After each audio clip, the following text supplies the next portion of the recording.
Então nós vamos fazer a leitura ainda do capítulo 8, a partir do versículo 15. Então falou Deus a Noé, dizendo: sai da arca, tu e tua mulher, e teus filhos, e as mulheres de teus filhos contigo.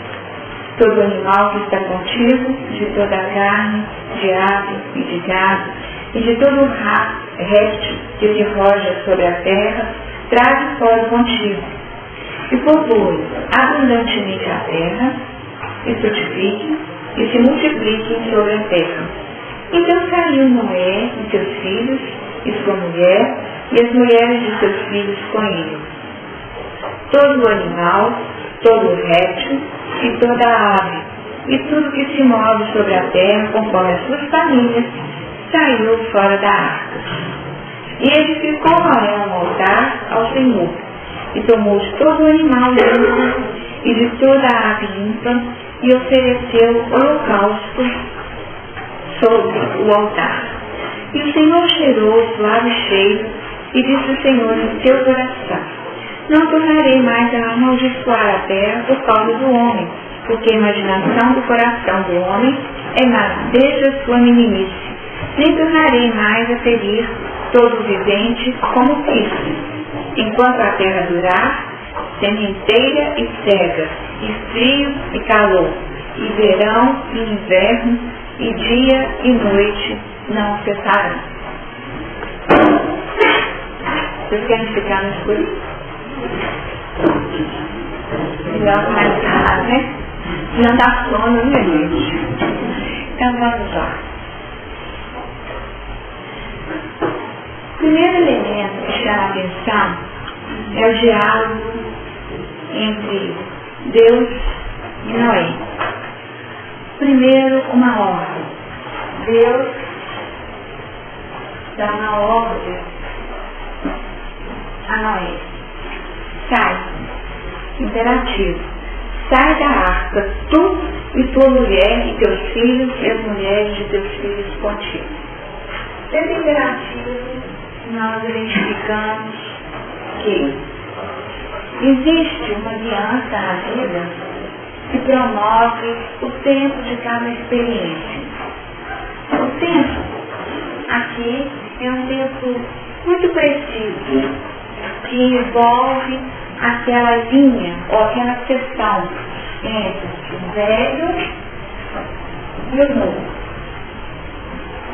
A arca como sendo aquele componente necessário para que, naquele ponto anterior, promovesse a individualização, a experiência dentro da arca, dentro toda uma reflexão acerca dos seus componentes pessoais, todo um preparo íntimo como se fosse a estruturação do psiquismo para uma nova etapa, que nós sempre falamos, a velha humanidade, ou o homem velho,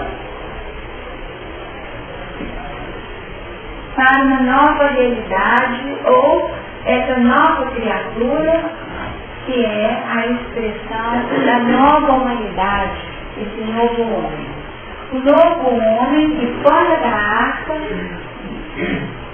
irá operar aquilo que ele maturou, aquilo que ele dissecou na sua intimidade, enquanto esteve mergulhado em si mesmo, por todos os componentes que falam das facetas do ser humano. Noé fez todo aquele movimento que nós já trabalhamos de forma bem exaustiva, lançando a pomba, lançando o corpo, e aquele corpo indo e voltando, e a pomba assim fazendo um movimento e retornando para sua mão. E nós observamos que essa inspeção exterior, promovida através das aves, nos disse de um componente importante. Essa ave que fala do subconsciente, essa ave que fala dos planos intuitivos, essa ave que fala do para além da nossa visão, daquilo que está no nosso piso de realizações espirituais. Essa ave que fala do vir a ser do homem. Essa ave fez o trabalho de inspeção. A terra já estava seca. Mas não foi a partir dessa observação que Noé agiu. Ele aguardou a ordem, e a ordem veio no sábado. Então aqui nós temos a importância dessa conjugação, dessa comunhão com o divino, tá? Essa comunhão com o divino que é fundamental para que nós saibamos o momento preciso para implementarmos uma nova experiência. Nós observamos a questão da idade de Noé.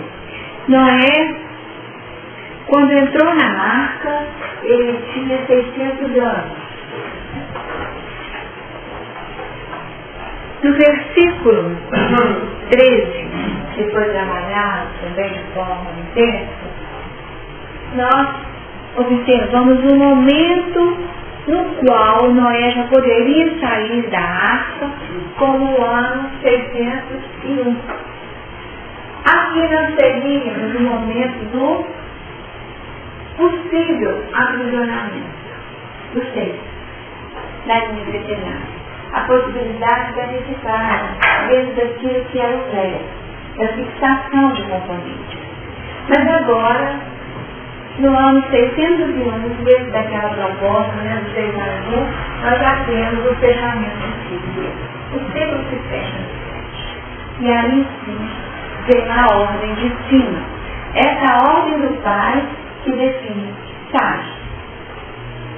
Por que a divindade dialoga? A divindade estabelece a sua relação com o plano racional, dentro de uma visão clara daquilo que nós edificamos na nossa sequência evolutiva através das várias experiências, do mineral ao vegetal, do vegetal ao animal, do animal ao hominal.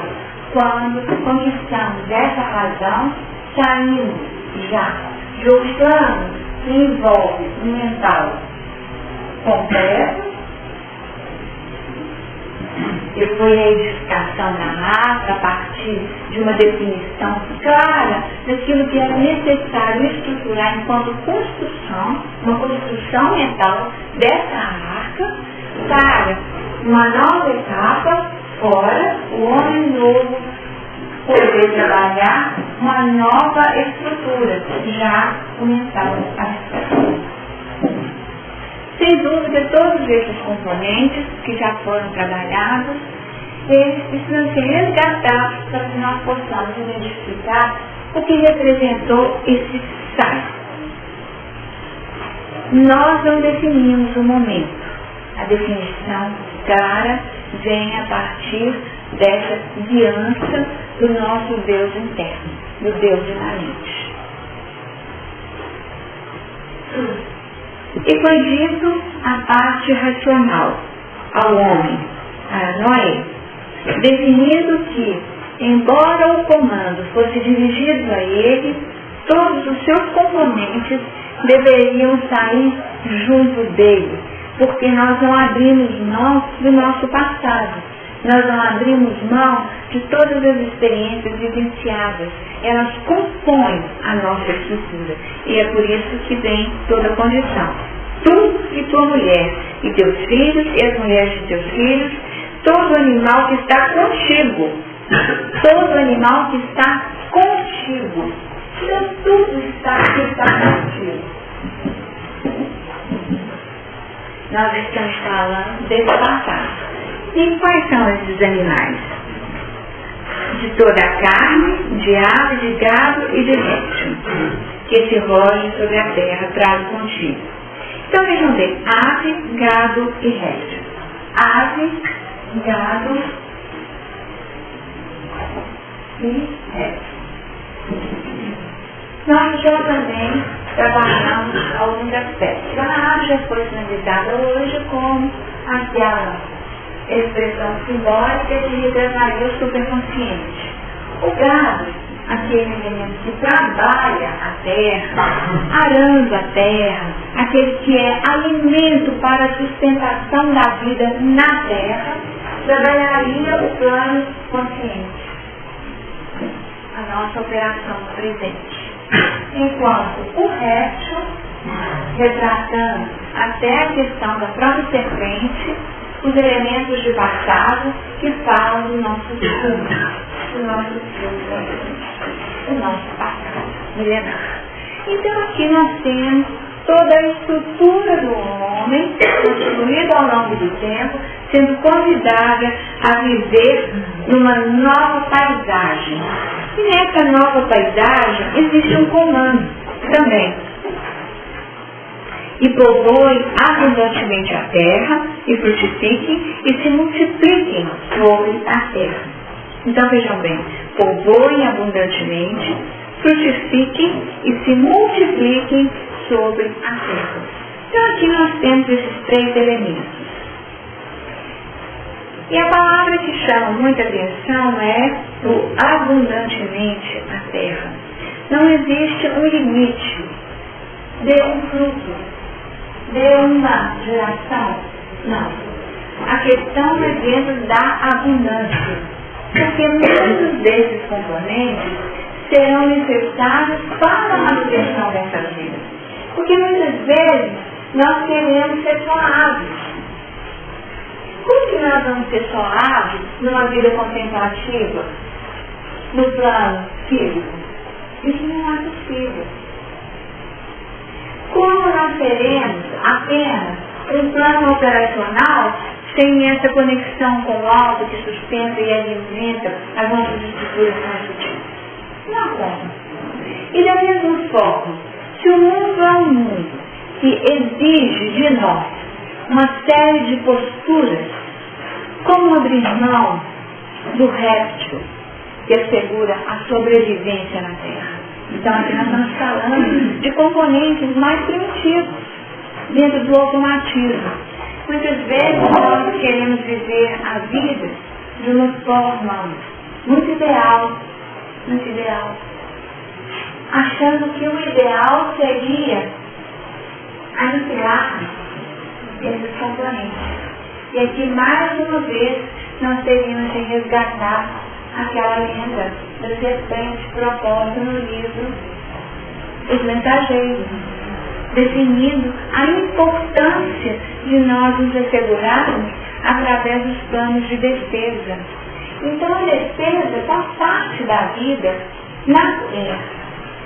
A defesa faz parte da vida na Terra. E muitas vezes nos parece tão incômodo, tão difícil, tão desagradável, parece um plano de desconfiança, mas esse é um mundo onde nós estamos inseridos.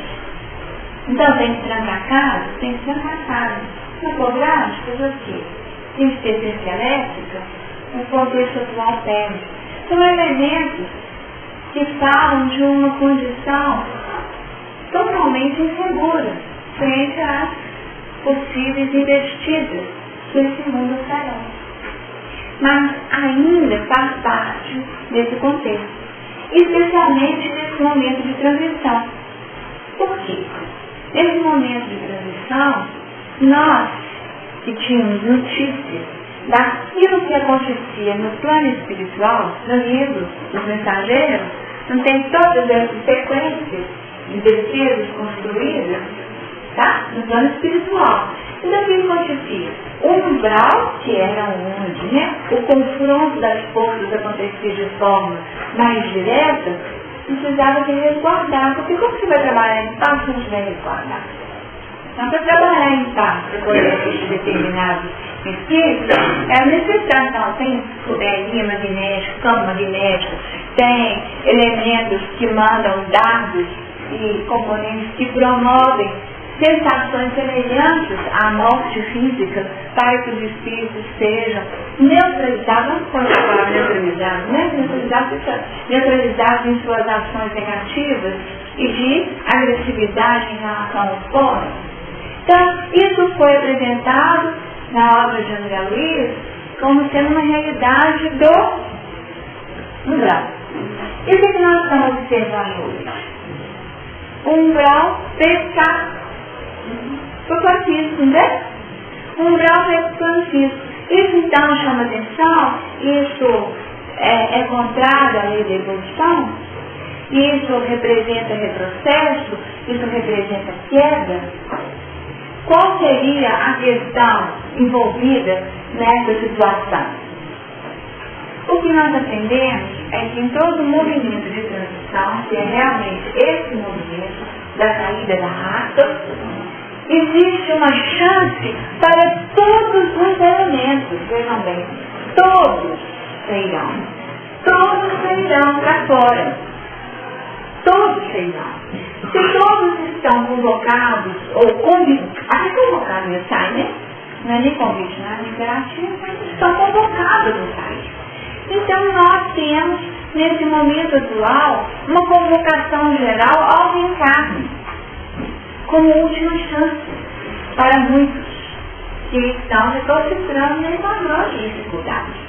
Então todos nós olhamos para a situação da vida e falamos assim, não existe aqui regeneração, nós estamos vivendo a experiência da transição ainda. Nós sabemos, e é dito, né, que já tem mais de 100 anos que a transição começou, ou que a regeneração está sendo implementada, mas, na verdade, os bichos estão saindo da arca, ainda estão saindo da arca, e se materializando no plano físico. Então, esse homem novo trabalhará, multiplicará, e o que vai acontecer dentro da situação? Será feita a seleção daquilo que convém ao plano da Terra. Aí nós podemos resgatar o sermão da montanha, né? O sermão do monte. Como está escrito lá no sermão do monte? Mateus 5. Vamos ver lá. Mateus 5.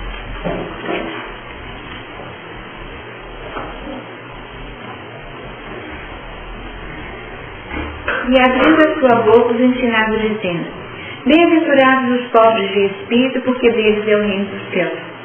Bem-aventurados os que choram, porque eles serão consolados. Bem-aventurados os mansos, porque eles herdarão a terra.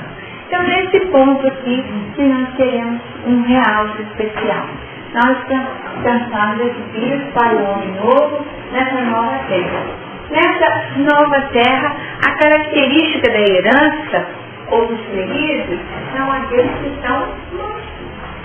Então, a mansuetude seria um componente que propõe o domesticar. Domesticar os nossos instintos de agressividade para que nós possamos conviver numa linha tranquila, serena, com ganho para todos. Aí sim, nós teremos o saneamento daquilo que foi realmente retirado, ou que saiu de dentro da nossa arca. Sequenciando, nós temos aqui. Então, saiu Noé. Então, sai é a ordem. Saiu é a resposta, a obediência ao comando superior. E saiu quem? Saiu na sequência. Vejam bem, um pouco diferente, né? Porque tu e tua mulher, aí saiu Noé, seus filhos e sua mulher e as mulheres de seus filhos com ele. Nós ainda temos aquela dificuldade, né, em definir essa sequência clara proposta. Tu e tua mulher, nós ainda temos uma tendência a privilegiar dentro da saída aqueles componentes que são os nossos semelhantes. Estudando em determinada época um livro muito interessante, não é um livro espírita não, tá? Mas assim, vale o comentário, chama-se A Cabala da Inveja. Quando foi na época que nós estávamos estudando essa obra, não dá algum subsídio para a relação entre Caim e Abel, porque o componente básico do primeiro homicídio é a inveja. A inveja do êxito, do sucesso, do quanto era bacana a oferta de Abel e o quanto aquilo agradou pai, né? Então a inveja. Então, estudando nesse livro, em determinado momento, o autor coloca que o homem está na inveja dos seus filhos. Sabe por que ele não tem inveja dos filhos? Porque ele considera que aí os filhos têm uma parte muito grande dele. Então, aí naquele momento, tirando todas as dificuldades de competição, que aí nós vamos para os arquétipos que o filho mata o pai, versus o homem velho sendo morto pelo homem novo e o homem novo sendo filho, então vamos sair dessa história, tá? Porque o problema do pai com o filho é esse. Ele sabe que o filho vem para ocupar o lugar dele, né? Aí nós temos todos os modelos da mitologia, né? Do assassinato do filho matando o pai para ocupar o trono do pai. Mas, então aí trabalhando nessa questão da inveja, foi apresentada exatamente essa linha de raciocínio. E a única relação que não guarda em si uma inveja genuína seria aquela da relação do pai para com o filho. Mas por isso, que esse é o meu menino, né, gente? Mais ou menos assim. Esse é o meu menino, né? Então, quer dizer, tudo que fizer de brilhante é porque eu estava frustrada, eu promovi, né? Então, o brilho dele, de alguma forma, reforça o meu próprio brilho. O que eu vou invejar? Né? Então, aqui nós teríamos, talvez, uma linha de raciocínio, porque que Noé inverteu a sequência. Porque a proposta do Senhor foi: tu e tua mulher, e teus filhos e as mulheres de teus filhos.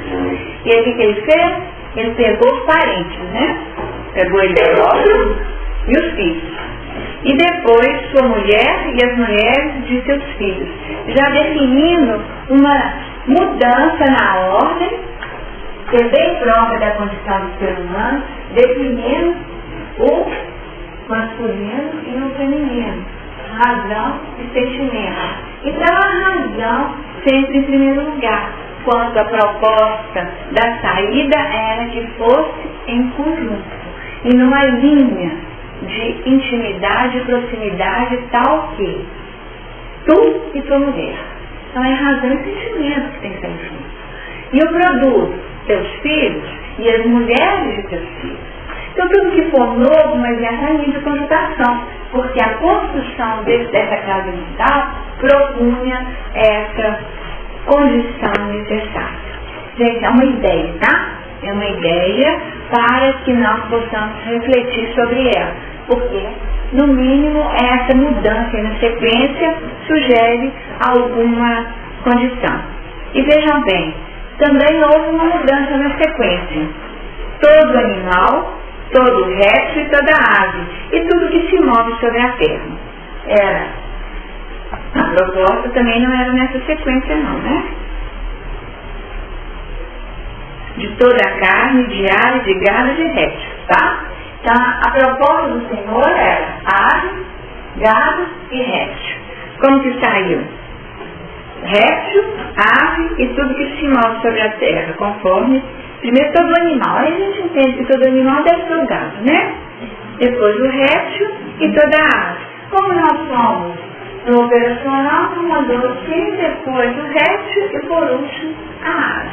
Então nós percebemos que nem sempre, apesar da obediência do saiu, nós conseguimos operar segundo, na abrangência, segundo o roteiro que nos é proposto. É muito daquilo que acontece com o nosso planejamento reencarnatório. O nosso planejamento reencarnatório saiu dentro daquelas condições propostas. No entanto, quando nós estamos aqui, nós muitas vezes modificamos e complicamos, porque do nosso ponto de vista, nós temos justificativas para fazermos diferente, embora nem sempre seja o melhor para nós. Bom, saiu. Bem ou mal, na sequência proposta ou não, fato é que Noé saiu. E essa primeira atitude foi uma atitude que retrata a proposta para esse homem novo. E edificou Noé um altar ao Senhor. E tomou de todo animal limpo e de toda ave limpa e ofereceu holocaustos sobre o altar. Então aqui cabe um comentário um pouquinho maior. Edificou. Um altar. Vejam bem. Dentro da arca, o trabalho de interiorização, de maturação dos princípios psíquicos. Agora, fora da arca, no piso da terra, vejam bem, no piso da terra era necessário não uma construção horizontal, mas uma edificação. E essa palavra edificação é muito bonita porque ela trabalha todo esse movimento aqui que é daquilo que vai para o alto. Né? Então nós temos aqui uma edificação que está no alto. Não é um trabalho de construção horizontal, é uma edificação. Uma construção que permita a conexão com os planos superiores. O piso já está já estava seco, né? O piso já estava seco. A terra já era uma terra confiável. A terra já permitia, no plano da estruturação pessoal, a possibilidade de construções pessoais também. Tá? Construções pessoais. E não edificações sobre o alicerce da cabeça. Tá? Porque já era o piso do próprio Noé. E Noé, que construiu a arca para trabalhar em si mesmo, agora ele constrói o quê? Ele é um construtor por excelência, né? Um elemento que, embora o nome represente repouso, retrata a operação de vida. Quero dizer, ele não é trabalhador em termos de operação, né?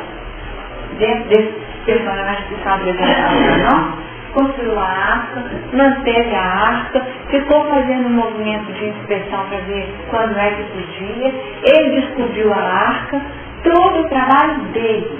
Então o trabalho, se não significasse trabalho, estava muito bem representado. Porque a primeira atitude dele, quando sai da arca, é a edificação. E edificou.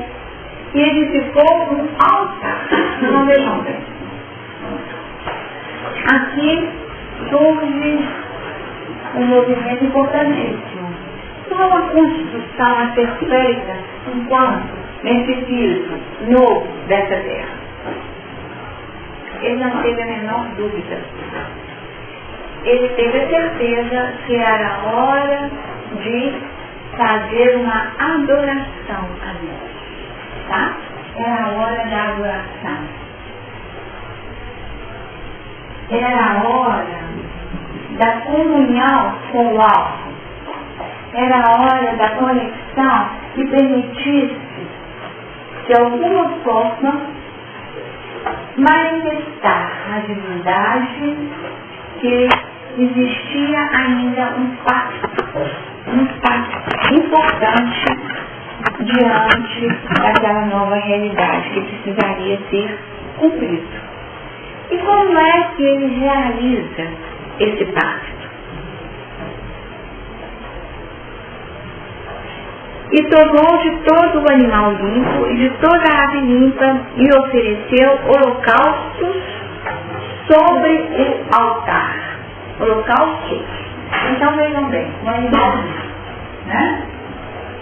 De novo aquela história do animal limpo, que nós já estudamos também. Vocês lembram que em Levítico 11, nós tivemos aquela leitura, até uma leitura um pouco mais extensa, né? Há mais tempo atrás, definindo quais eram os animais limpos ou puros e aqueles que não limpos ou impuros, tá certo? Ali nós temos descrito, em Levítico que fala da lei mesmo, como ela deveria ser seguida e vigiada, toda uma definição de quais seriam esses elementos. Embora ali, no momento, Noé deveria saber por revelação. Ele ainda não tinha essa descrição detalhada de quais seriam os limpos ou não limpos. Por via das dúvidas, ele não mexeu com réptil. Vocês viram, né? Ele não mexeu com réptil.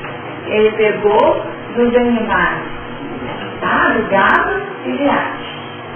E aí, operou holocaustos, plural, vários sacrifícios.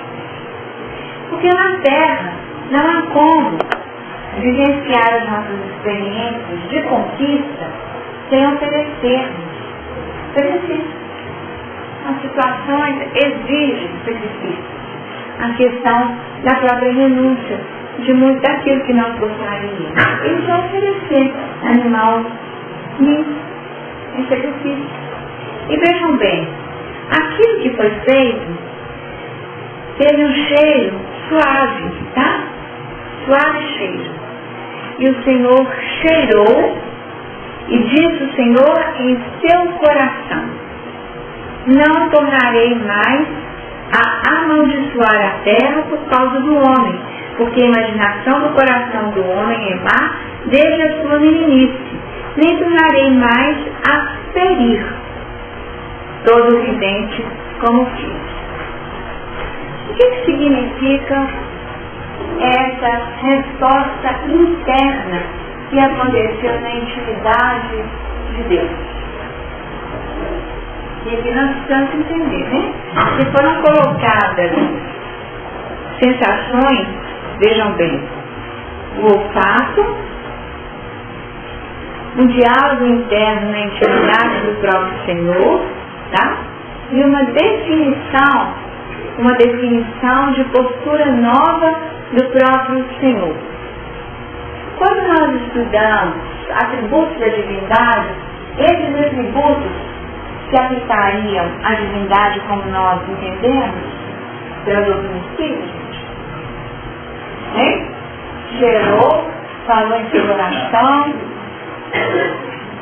São atributos da divindade? Não são atributos.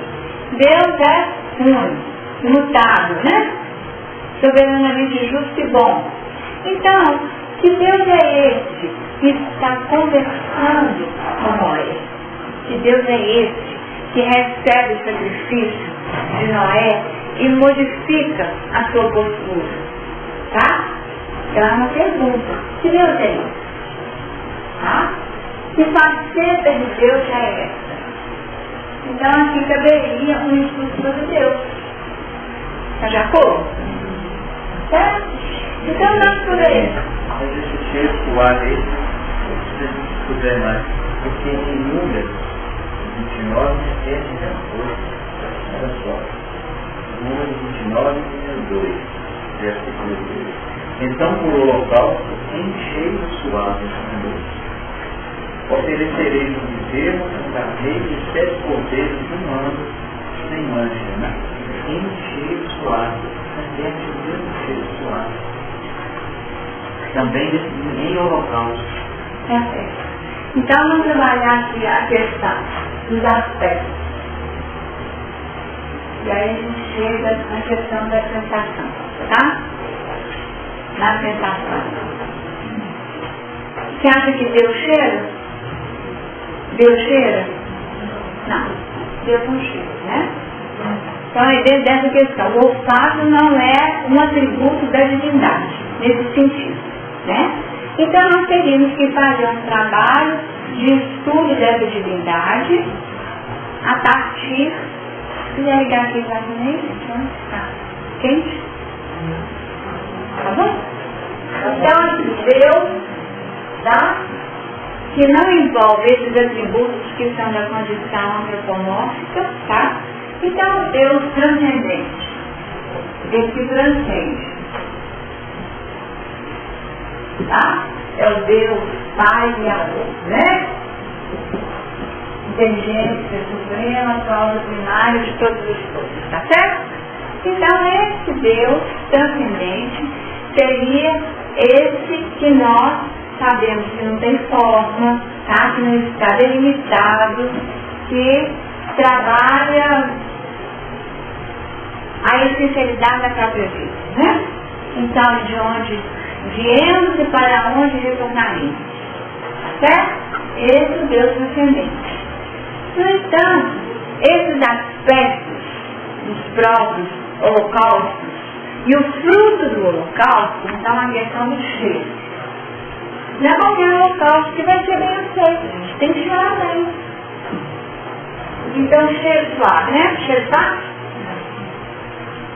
Cheiro suave. Se o nosso holocausto não estiver cheiro suave, não vai resolver. Isso não vai ser bem aceito. Tá certo?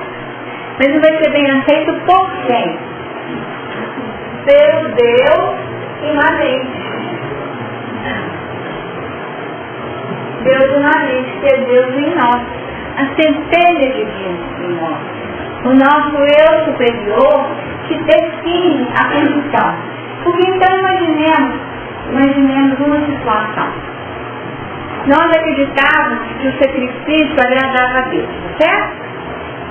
Em função desse arquétipo, desse modelo apresentado por Noé. Pegou o animal limpo, sacrificou vários aves limpas. E sacrificou, porque a ave não é animal limpo. Então, tanto animal que não é considerado. Tanto de ave não é considerado limpo.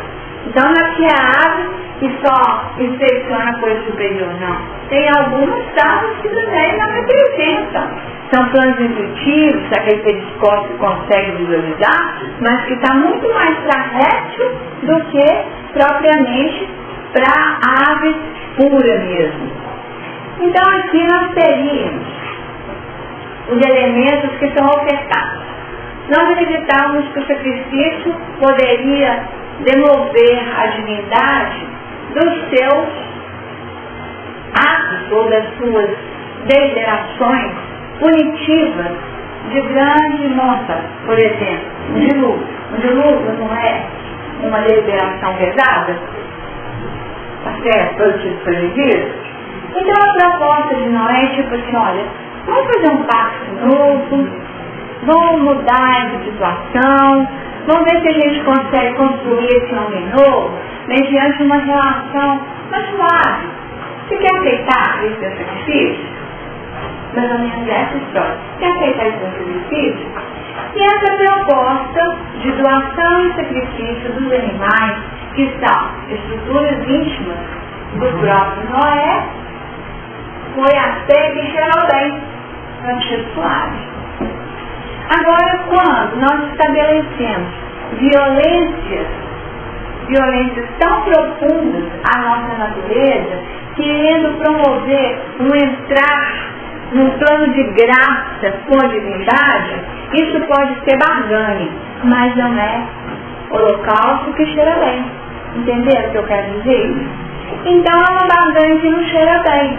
Vamos falar assim, vamos ver se eu consigo comprar a graça, como dizia. Uma intenção boa, uma boa intenção. E no suave cheira? Olha aqui, tem uma expressão popular, né? Está cheirando bem. Está desconfiado da proposta. Não está cheirando bem. E aí, o cheiro bem da proposta, podemos interpretar como sendo a boa intenção da proposta. Seria isso, não? Só num aspecto, sim. Mas a gente também escuta que está cheio de bem intencionados no inferno, tá? Porque a pessoa, quando está no alto flagelo, quando passava na Idade Média, a gente estava lá no alto flagelo, ou usando filícia, essas coisas, tinha uma boa intenção? Com certeza eles tinham uma boa intenção. Muitos deles, alguns podiam até não ter. Mas muitos acreditavam que aquela era uma porta de entrada para uma condição melhor. Era uma boa intenção, não era? Não. Mas aí eu me lembrei agora assim, será que só tinha gente ruim na Inquisição ou será que tinha gente que estava na ignorância também? Entendeu? É por isso que eu até... Sabe, porque eu não pegar um medo muito pesado, né? Eles estavam fazendo. Por isso, tinha tanta gente ruim, né? Não estava não. Mas, e que estava querendo realmente manter o poder da situação. Mas, no meio daqueles aí, tinha alguns que estavam equivocados e achando que aquele negócio podia cheirar bem. Dar boa intenção, tá? Uma coisa não pode ser boa, não pode ser, mas às vezes não vai dar bom resultado, né? Cheira bem por causa disso. Exatamente. E não cheirou bem, né? E não cheirou bem. Cheirou bem? Não cheirou bem. É tanto que estabeleceu um carro coletivo, né? Estabeleceu um carro coletivo. Estabeleceu um carro coletivo. Estabeleceu dificuldades que nós não sabemos. Quanto tempo nós vamos gastar para poder limpar esse sangue da aura do planeta, né? Quanto tempo? Porque em nome de Cristo.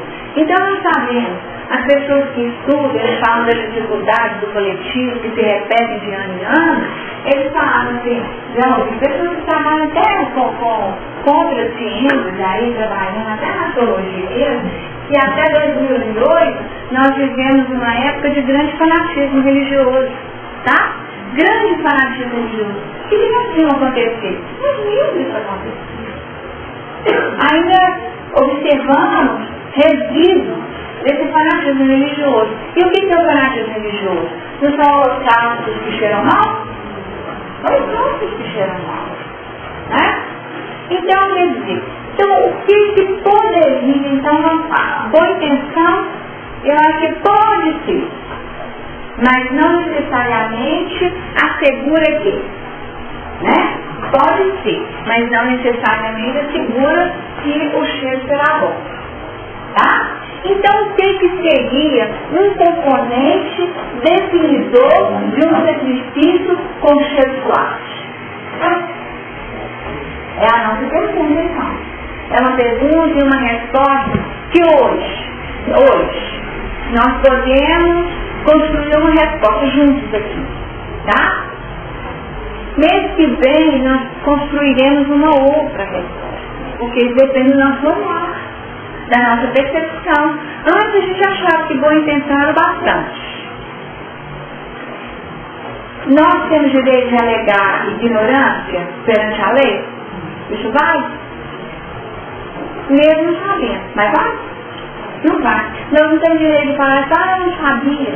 Eu até pensei que, mas eu não sabia. Eu estava bem intencionado, mas a lei plantou sem poder. Não é assim? Vai ser preso esse ano, não é isso? Já está no circuito da prova e efeito. Definiu o preço, acabou. O preço era pago. Pode não ser aqui agora. E aí nós estendemos, né? Nós estendemos. No caso do Vicente mesmo, de novo lá no livro dos Mensageiros. Vocês lembram da história do Vicente? Não? O Vicente era um assim que foi colocado junto do André Luiz para conhecer o centro dos Mensageiros e tal. E aí eles sempre acabam contando os próprios relatos, as próprias experiências, porque a experiência do outro sempre tem um efeito positivo para nós mesmos. Então, Vicente compartilha com o André Luiz a condição dos falidos e fala da sua própria experiência, que ele era falido como o André Luiz em dois aspectos, como homem e como médico, tá? Como homem e como médico. Os dois traziam essa experiência. E falou, não, eu te contei muitas minhas dificuldades. Não, mas eu vou te falar a minha situação. Ele, Vicente, trabalhava ali no laboratório e nesse trabalho no laboratório, quem ficava junto dele era a esposa, que acompanhava, e com isso era aquela vida fechada no seio familiar, uma vida boa, materialmente muito rentável, tudo tranquilo. Até que o irmão muda para a cidade dele lá e começa a frequentar muito a casa.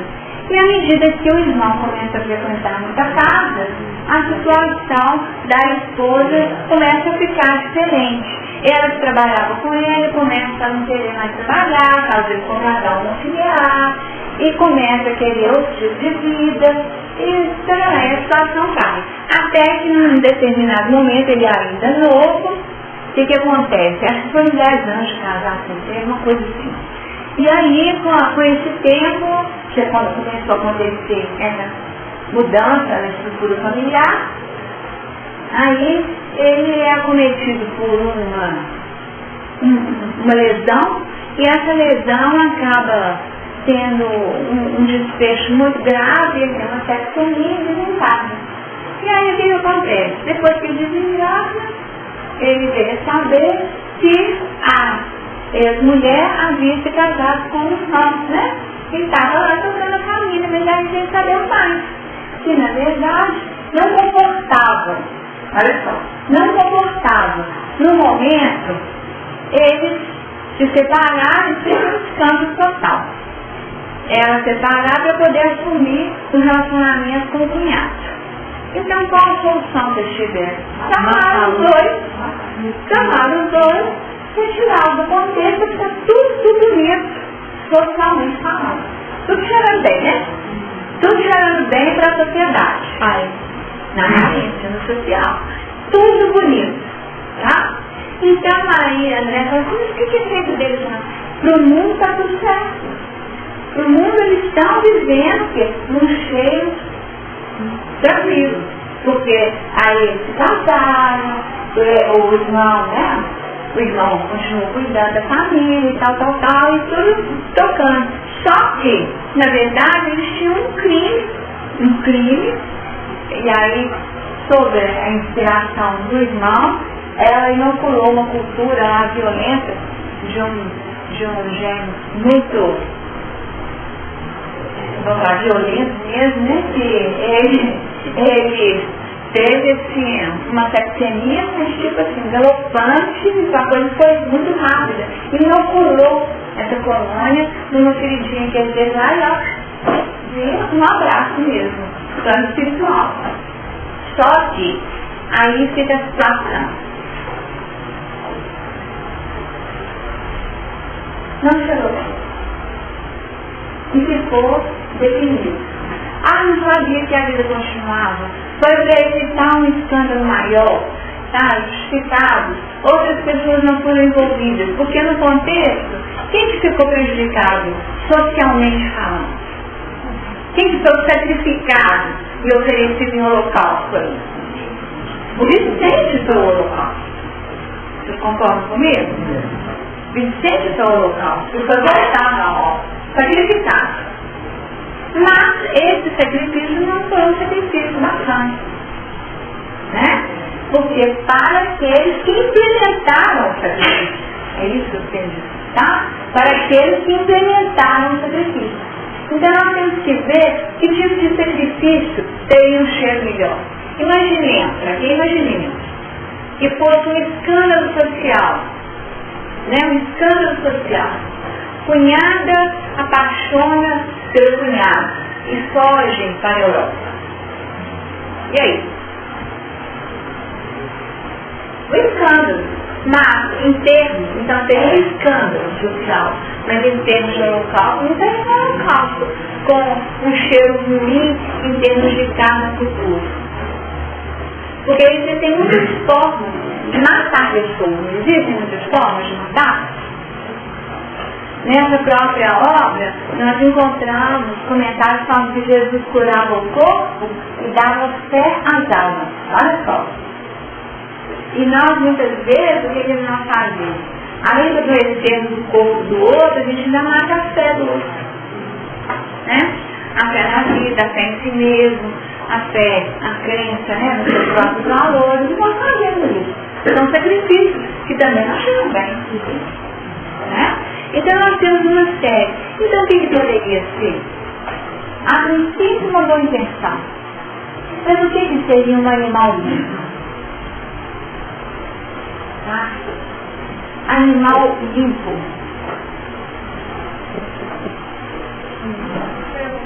Não, eu estou perguntando.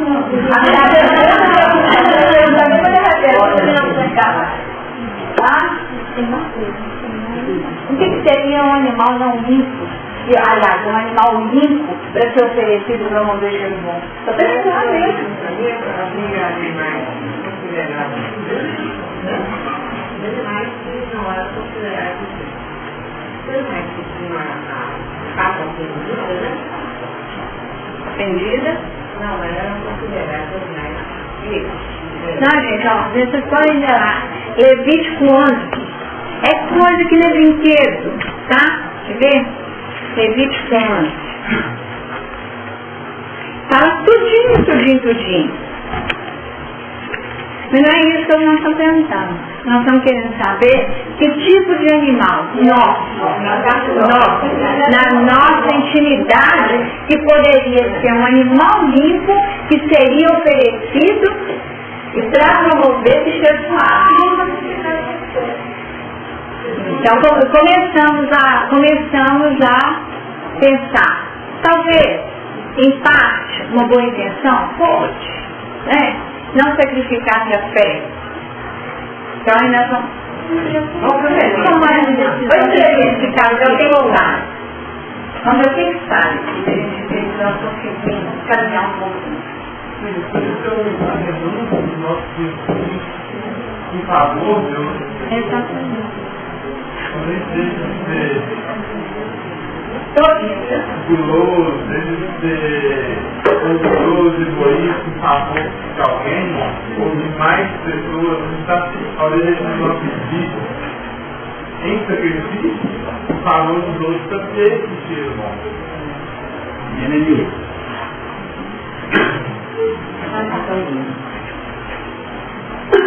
A gente tem que considerar a direita árvore na vida. Nenhum animal é de si mesmo impuro. Nenhum animal é de si mesmo impuro. A não ser para aquele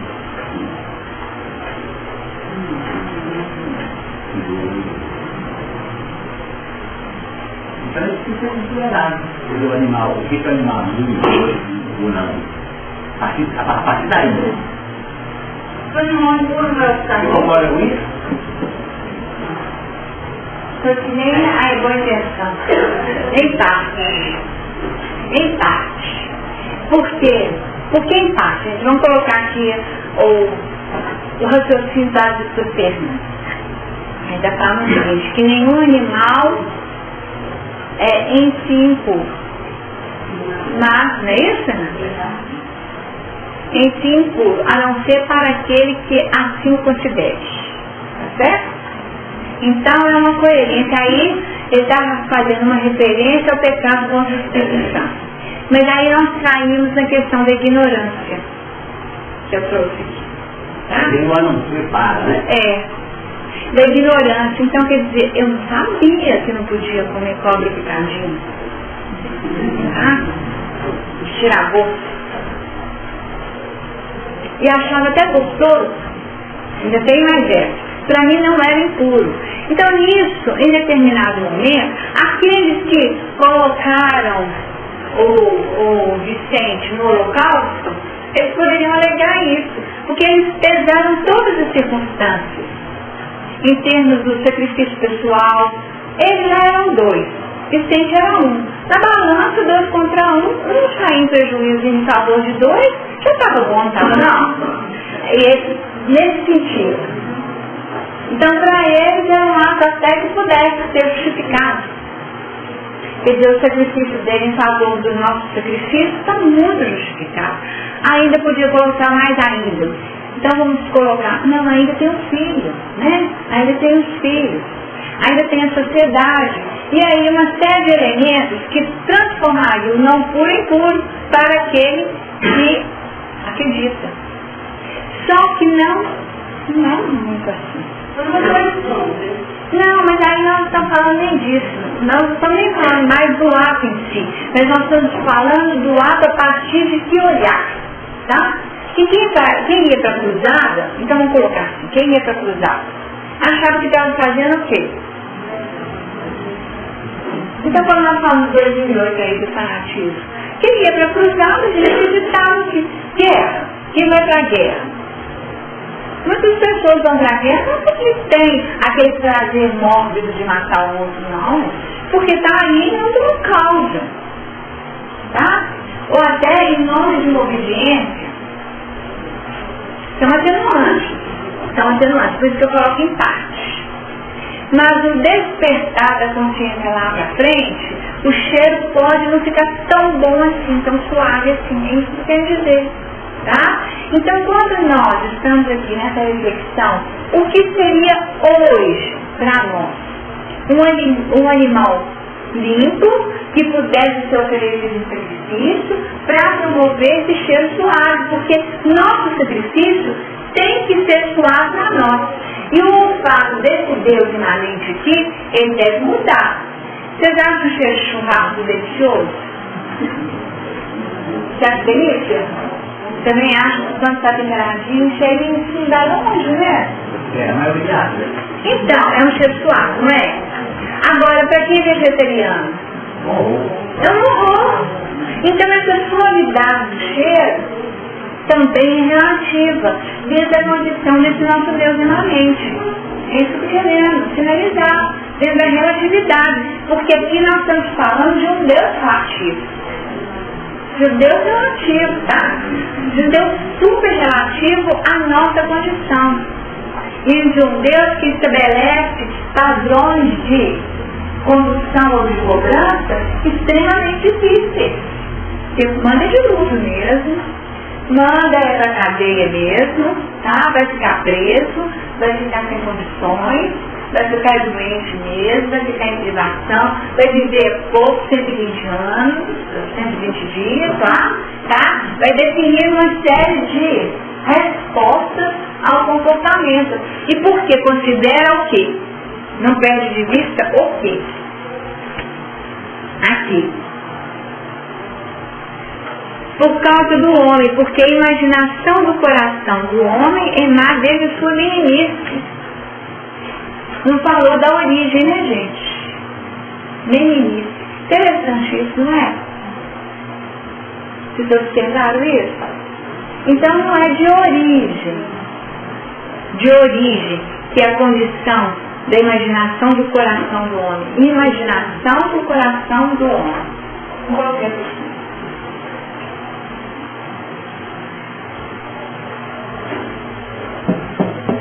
Do coração.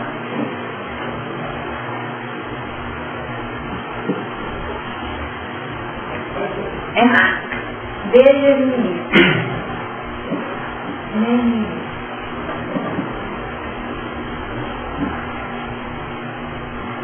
Só um minutinho. Gente, refletir aqui. Essa condição já foi fruto de uma elaboração pessoal. Né? Uma elaboração pessoal.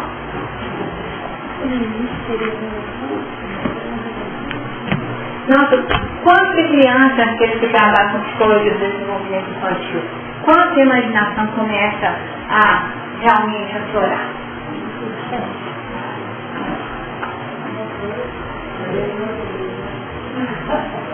2, 3 anos, com quarta instalada, né? Com quarta instalada, porque há 4 anos é a idade dos meses, né? Por quê? Porque os pais falam que eu não sabia, não domínio, não instalava, não sabia, tá bom. Então ela tem um arsenal para pensar com 2 anos, essa imaginação é dentro do ano. Então vejam bem, com 4 anos a criança já consegue elaborar uma história de terror para ela própria, desse sentido que eu estou falando, tá? É uma história de terror. Então ela não vai dormir sozinha porque ela não imagina sendo, tá? Né? Aí começa, né? Aquela história. Imaginação do coração, tá? Então, dentro dessa meninice aqui que nós estamos falando, quer dizer, não é na origem. Não foi da origem lá simples e ignorante, tá? Dentro de uma trajetória já de elaboração e de conquista, que houve já uma definição do fluxo, tá? Do fluxo. E nessa definição do fluxo para uma condição negativa, nós temos aqui, ó, no capítulo 2 do Pensamento de Vida, o departamento da imaginação amealhando os riquezas do ideal e da sensibilidade. É para o ideal e sensibilidade. Mas quando adoece, o que acontece? A imaginação pode gerar perigosos monstros na sombra, E são monstros que são construídos por nós mesmos. Então nós vamos construindo um tanto de monstro aí, e o que acontece? Nós acabamos tendo de lutar com esses monstros que foram gerados por nós mesmos. Entende?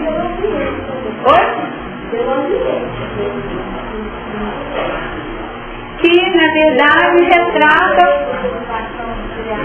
e que pode ser fruto do quê? Da sintonia vibratória do espírito, né? Porque o espírito foi atraído para encarnar nesse contexto. Mas acabou de me desviar um pouco, é um animal, né? É um animal puro. Então esse animal aqui, da imaginação do coração, é um animal impuro, né? Porque é má. O problema não está na imaginação do coração. Porque é aqui que vai criar ideal, sensibilidade, mas a direção. A direção dada pela Rosalina lá e eu não lembro o nome, o cunhado lá, foi uma imaginação do coração tá? Quer dizer, nós vamos ficar bem na fita, só nós dois que sabemos que nós não estamos bem na fita. Mas nós vamos ficar bem na fita aí. E aparentemente o holocausto foi feito, mas o cheiro completo. Bom. Mas qual a diferença disso para a invenção? A imaginação do coração boa?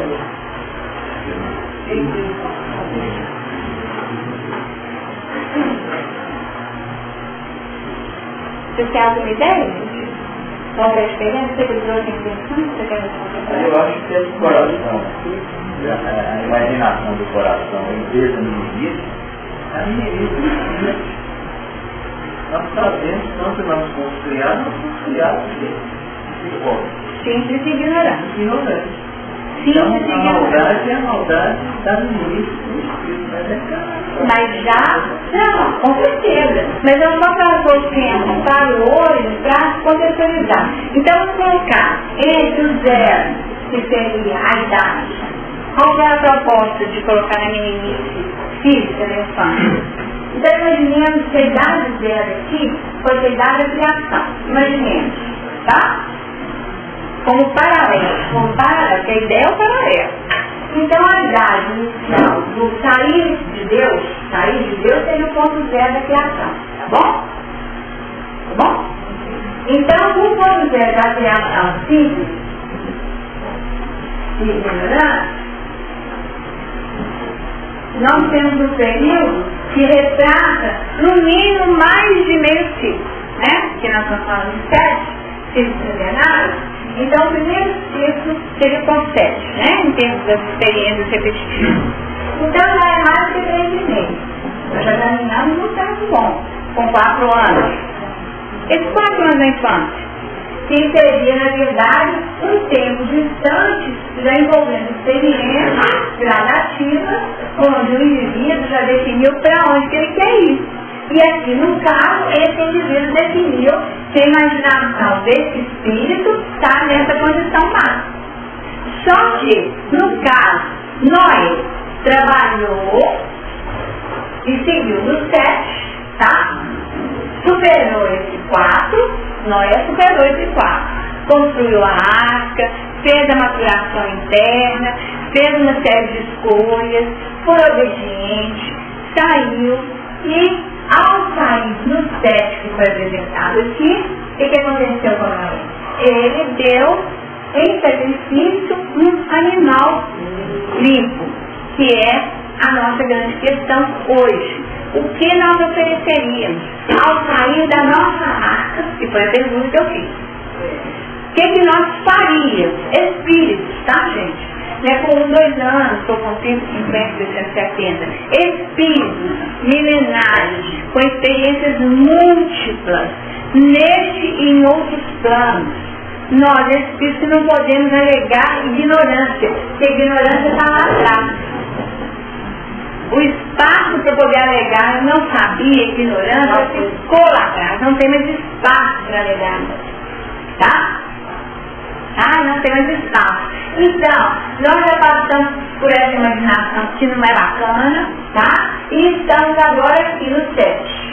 E nesse 7, fechando um ciclo, o que nós teríamos? Aí você propôs, boa intenção, a partir dessa condição e dessa visão, em parte, saberia, dentro daquilo que eu alcanço, em termos de visão, seria pertinente, aceitável, pelo menos coerente, seria, mas transitório e questionável. Não sacrificar a fé, a renúncia em favor do outro. Trouxe a liberação. Foi isso? Como resposta. Então nós estamos aqui levantando reflexivamente possibilidades de transferência para a imagem do animal limpo componentes de vida. Para que o sacrifício venha ser bom. O nosso desafio é esse. Trazer para o plano prático da nossa existência o que eu posso oferecer de mim mesmo. Que é de mim, não é? O que eu posso oferecer de mim mesmo em holocausto, nesse sacrifício a Deus que tenha um cheiro bom.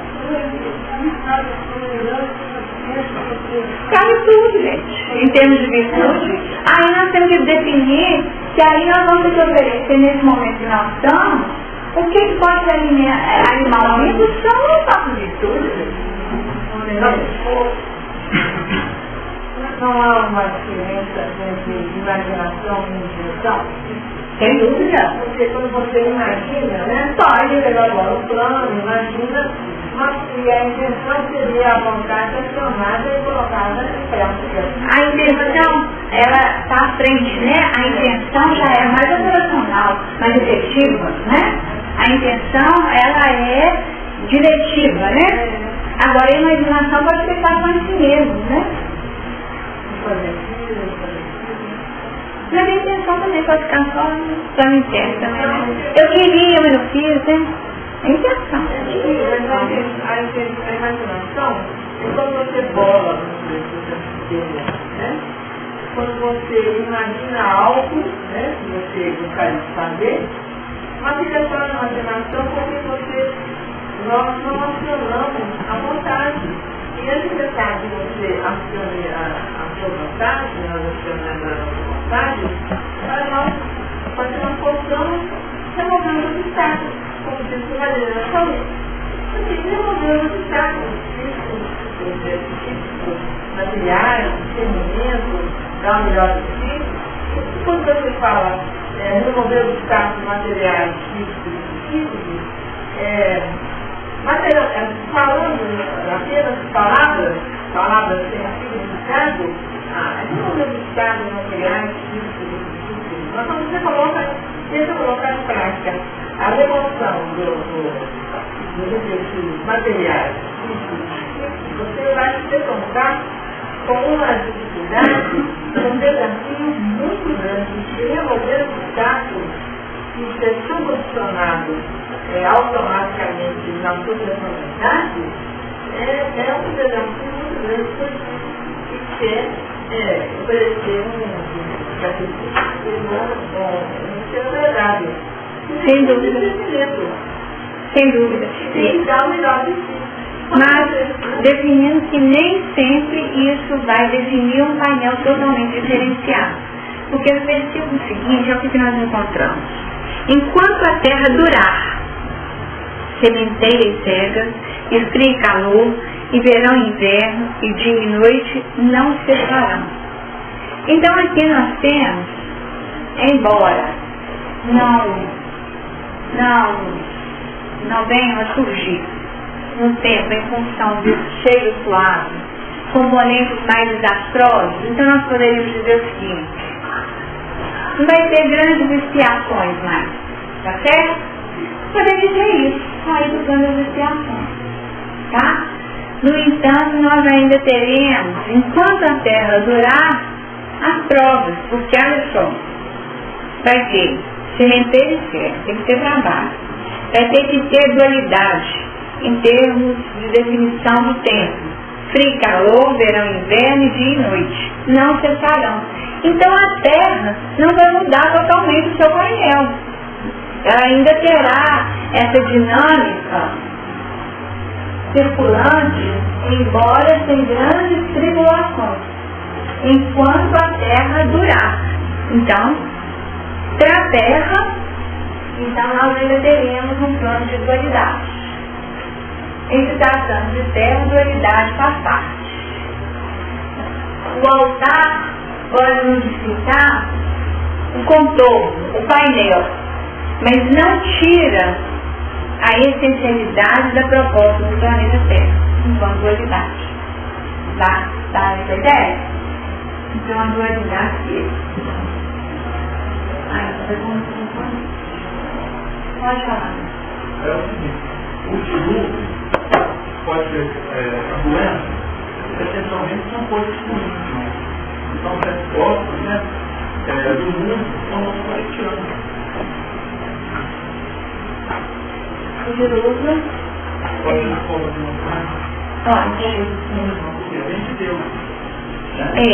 Só que agora aqui,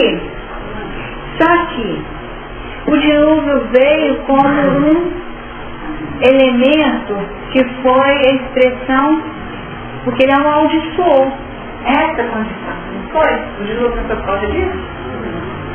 O dilúvio veio para ajustar, para lavar e acabar com aquela humanidade anterior, tá? Por isso nós estamos falando que poderia ser a expiação mesmo. Então tinha que expiar, tinha que limpar, tinha que lavar da intimidade do homem todos os componentes que pudessem retratar essa imaginação do coração. Tá? Então aqui nós temos no dilúvio algo um pouco mais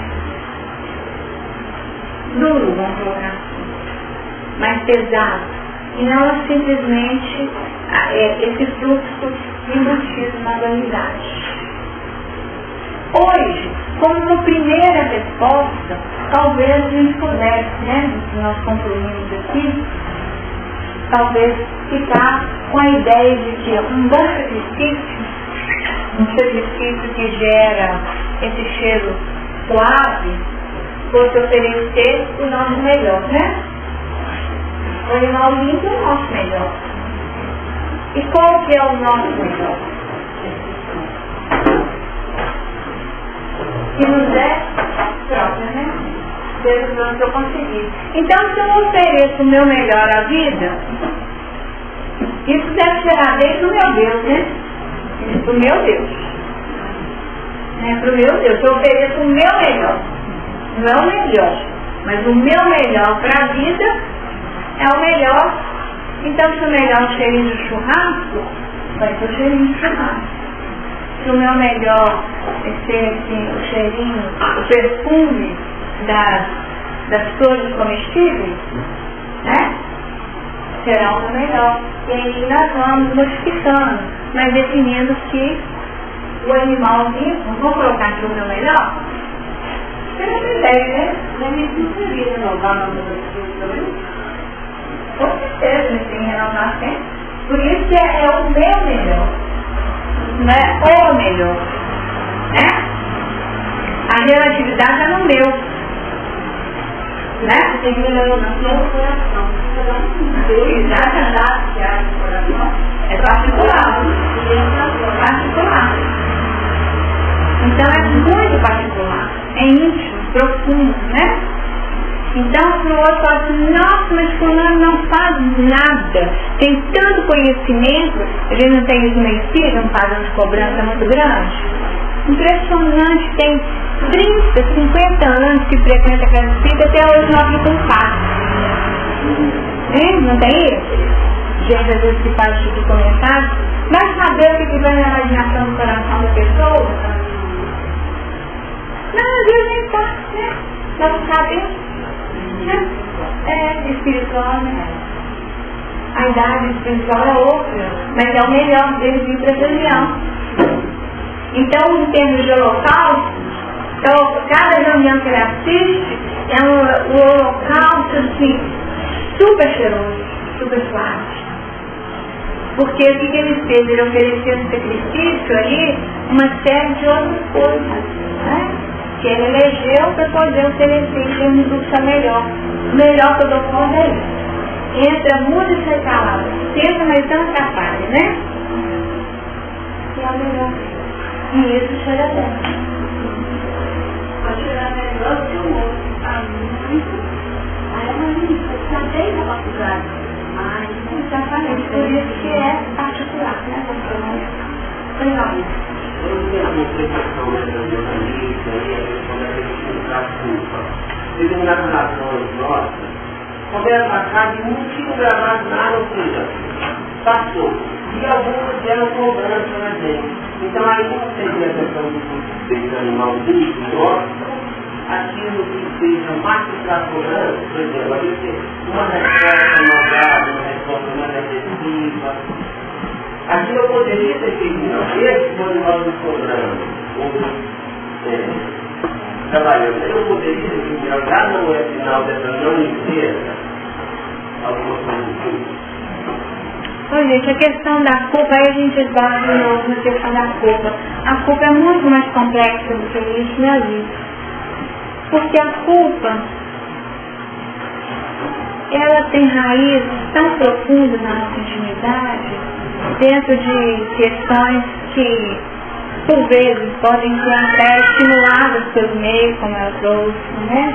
Então, nós podemos ser alimentados. Vamos colocar assim, vou trazer de novo a história do incêndio, tá? E vou utilizar de forma muito articulada, bem sofista mesmo, para poder definir. Imaginemos que o que tenha definido para aquelas pessoas tenha sido o escândalo social, dentro da verdade deles. No fundo, eles não queriam eliminar o Vicente, mas era uma questão de sobrevivência, ou eles ou o Vicente, e a sociedade ia acabar com isso. Se a visão fosse essa, até que ponto que a sociedade, como ser coletivo, não estaria contribuindo para, de alguma forma, absorver karma e minimizar para isso, em termos de culpa. Tá? Não estou falando isso, é um negócio que a gente vai, porque não fica, é num contexto. É num contexto. E tudo é avaliado em favor do indivíduo. Então, que culpa que eles tinham? Na verdade, a culpa deles era o preconceito. Né? O preconceito social. Então, era preferível ser assassino do que ser maldito.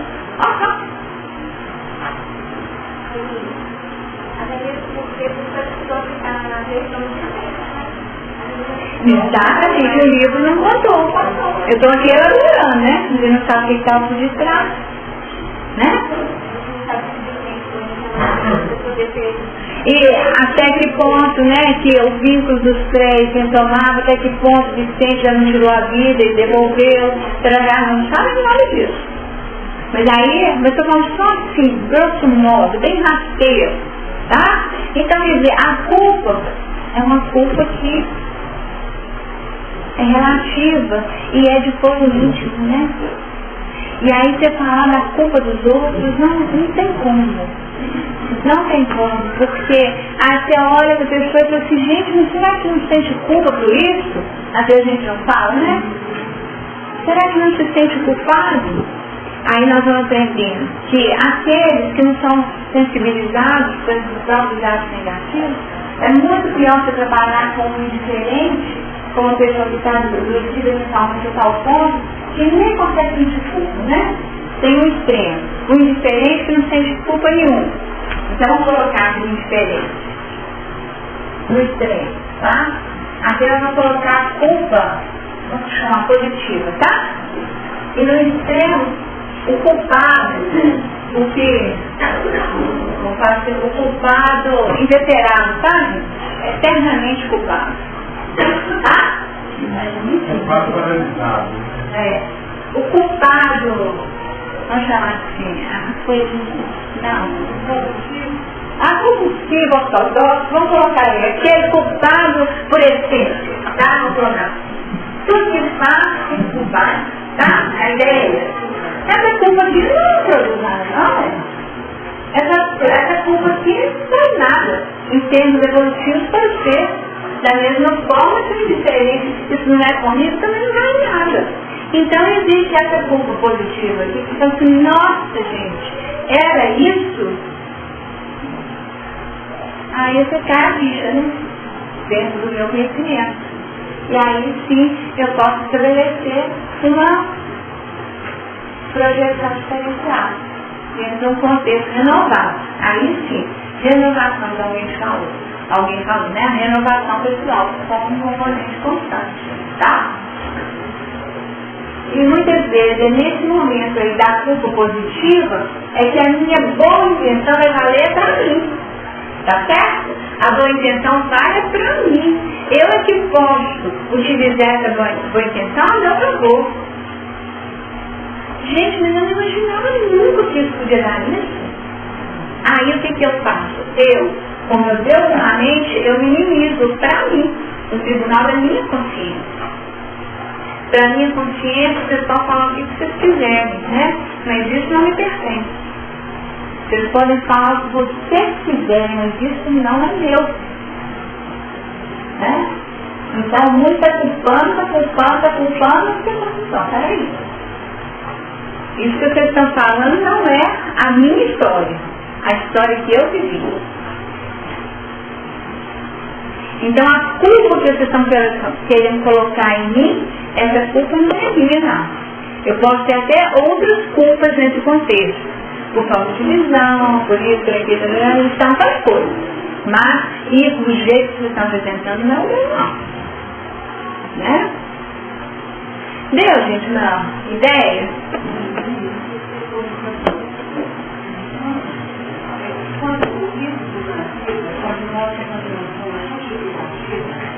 E ela não apresenta, anterior à prova, por exemplo, a universidade de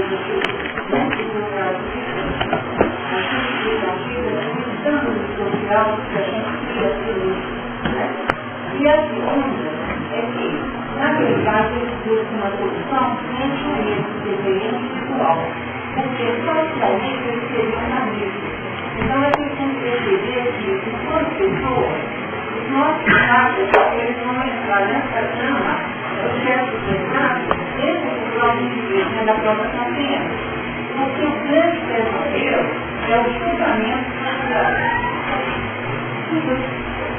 E aí nós caminhamos nesse contexto, porque nossa evolução é a cidade conjunta, né? Embora cada um tenha que dar os próprios passos eles são individuais. Mas os nossos passos acabam sensibilizando o coletivo. Somos influenciados pelo coletivo. Então, trabalhar o nosso crescimento é a forma mais efetiva para contribuir para esse coletivo muito forte. Acabou de uma imaginação do coração melhor, né?